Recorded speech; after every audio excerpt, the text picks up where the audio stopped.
అంగన్వాడీలు చేస్తున్న న్యాయబద్ధమైన సమ్మెకు ఉద్యోగ సంఘాలు, ప్రజా సంఘాలు సహకరించాలని అఖిలపక్ష పార్టీ నాయకులు, ప్రజా సంఘాలు విజ్ఞప్తి చేశాయి. అంగన్వాడీలు వేతనాలు పెంచాలని, గ్రాడ్యుయేట్లు ఇవ్వాలని డిమాండ్ చేస్తూ గత 4 రోజులుగా అంగన్వాడీలు చేస్తున్న చట్టబద్ధమైన, న్యాయబద్ధమైన కార్యక్రమానికి అందరూ మద్దతు పలకాలని వారు పిలుపునిచ్చారు.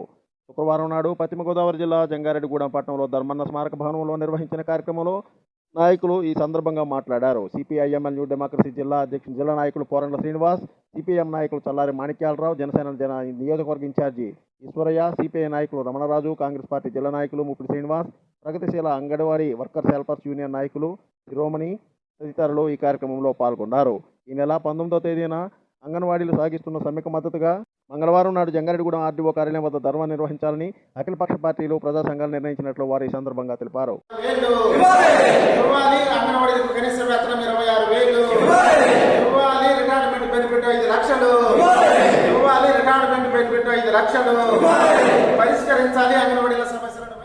అంగన్వాడీ వర్కర్స్ జేఏసీ తరఫున గత 4 రోజుల నుంచి కూడా నిరవధిక సమ్మె జరుగుతూ ఉన్నది.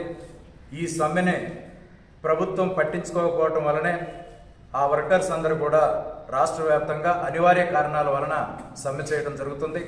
ఈ సమ్మెను ప్రభుత్వం కక్ష సాధింపు చర్యలు కాకుండా సానుభూతితోటి వారి సమస్యల పరిష్కారం చేసి, వారి డిమాండ్లు పరిష్కారం చేసి, అధికారులు ఆ రకంగా సమ్మె నివారించడానికి ప్రయత్నం చేయాలని చెప్పి ఈరోజు జంగారెడ్డిగూడెంలో జరిగినటువంటి అఖిలపక్ష రౌండ్ టేబుల్ సమావేశం ఈ ప్రభుత్వాన్ని డిమాండ్ చేస్తుంది. శ్రీనివాస్, సిపిఐఎం న్యూ డెమోక్రసీ ఉమ్మడి పశ్చిమ గోదావరి జిల్లా.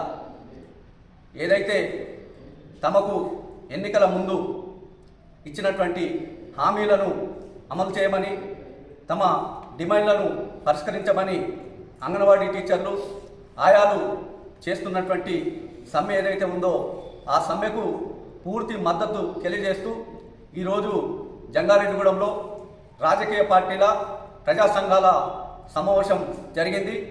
ఆ సమావేశంలో ప్రధానంగా రాష్ట్ర గవర్నమెంటు జగన్మోహన్ రెడ్డి అంగన్వాడీ టీచర్ల ఎడల అనుసరిస్తున్నటువంటి నిరంకుశ నియంతృత్వ పోకడలను తీవ్రంగా ఖండించింది. అదేవిధంగా అంగన్వాడీ టీచర్ల సమ్మెకు సంపూర్ణ మద్దతు తెలియజేయడం కోసం రాజకీయ పార్టీలు, ప్రజా సంఘాల ఆధ్వర్యంలో ఈ నెల 19వ తారీఖు మంగళవారం రోజున ఆర్డీఓ కార్యాలయం ముందు వాళ్ళకు మద్దతు తెలియజేస్తూ పెద్ద ఎత్తున కార్యక్రమాన్ని చేయాలనేసి రౌండ్ టేబుల్ సమావేశం నిర్ణయించింది. ఏలూరు జిల్లా జంగారెడ్డిగూడెం మండలం గురవాయిగూడెం గ్రామ శివారు ఎర్రకాలువ సమీపాన తెల్ల మద్ది చెట్టు త్వరలో స్వయంభూవులుగా వెలిసిన శ్రీ మధ్య ఆంజనేయ స్వామి వారిని ఏలూరు రేంజ్ డీఐజీ అశోక్ కుమారు దర్శించుకున్నారు. శుక్రవారం నాడు శ్రీ మధ్యాంజనేయ స్వామి వారిని ఆయన సందర్శించుకున్నారు. భక్తుల కోరికలను తీర్చి స్వామివారిగా పేరొందిన శ్రీ మధ్యాంజనేయ స్వామి వారికి దేవస్థానానికి ఆయన విచ్చేసి పూజా కార్యక్రమాలు నిర్వహించారని దేవస్థానం కార్యనిర్వహణాధికారి ఆకుల కొండలరావు తెలిపారు. ఆలయ మర్యాదలతో ఆయనకి స్వాగతం పలికారు. స్వామివారి ప్రత్యేక పూజలను ఏర్పాటు చేసినట్లు ఈవో కొండలరావు తెలిపారు.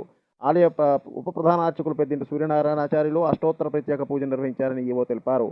పూజా కార్యక్రమాల అనంతరం స్వామివారి మండపంలో ఆలయ పర్యవేక్షకులు రంగారావు డీఐజీని స్వామివారి శేషవస్త్రంతో సత్కరించి వేదాశిష్యుల అనంతరం ప్రసాదాలను అందజేశారు. ఏలూరు డీఐజీ అశోక్ కుమార్ వెంట జంగారెడ్డిగూడెం సీఏ రాజేష్, లక్కవరం ఎడికలపూడి ఎస్ఐలు తదితరులు పాల్గొన్నారు. స్వామి స్ఫూర్తి న్యూస్, పశ్చిమ గోదావరి.